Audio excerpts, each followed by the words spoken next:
Amazon Fresh is over. The announcement came on January 27, 2026, and most of the stores in the United States closed on February 1st, 5 days later. The locations are being converted into Whole Foods Market stores. Amazon Go went with them. And on the last weekend at a Fresh store in Seattle, people reportedly waited about 30 minutes just to get inside and pick through the discounts. 30 minutes in a line, at the front door of the chain that was built on the premise that lines should not exist. That is a good detail, and it is the one most coverage stopped at. It is not the story, because the reason this chain never worked has almost nothing to do with groceries, and the specific thing worth typing into a search bar is not the closure. It is what was actually running the store while you were shopping in it. But first, what closing actually cost, because it is not evenly distributed. Take the store at 23rd and Jackson in Seattle. It opened in 2021. On a site where a Red Apple grocery had stood before it was demolished for a mixed-use apartment development. So the sequence there is worth stating plainly. A neighborhood grocery store was torn down. An Amazon Fresh was put in its place. 5 years later, the Amazon Fresh is gone too. What is left is a neighborhood where the nearest major grocery store is a 10-minute bus ride or a 30-minute walk in either direction, in an area where a lot of people do not drive. That is not a shopping inconvenience. That is a household deciding whether fresh food is worth an hour of round trip on foot, several times a week, carrying bags. And notice what the closure of a corporate experiment does, that the closure of an ordinary grocery store does not. An ordinary store closes because it stopped working as a store. This one closed because it stopped working as a strategy, which is a decision made in a different building entirely, by people evaluating a completely different question. The neighborhood was never the unit being measured. It was just standing where the experiment happened to be run. Now here is the part to actually look up. In April of 2024, Amazon removed Just Walk Out from its United States Fresh stores. That was reported as a product decision, and Amazon framed it that way, saying customers wanted to see their receipt and their savings while shopping, rather than after leaving. Reasonable, and probably true. But around the same moment, the information reported something else, that the technology sold as computer vision and deep learning was supported by roughly 1,000 workers in India reviewing footage, and that as of 2022, around 700 out of every 1,000 transactions involved manual review. 700 out of 1,000. Have you ever used one of these stores and noticed how long the receipt took to arrive? Drop it below, because that delay is the single most cited piece of circumstantial evidence in this whole thing.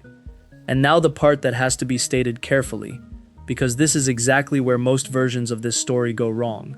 Established, the information published, that reporting, the figures circulated widely, and Just Walk Out was pulled from Fresh stores shortly afterward.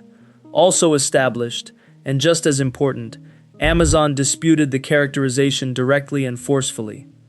The company's position is that those workers were annotating video to train and improve the machine learning models, which is a completely standard and necessary practice, and that human associates validated only a small minority of visits where the system could not determine a purchase with confidence.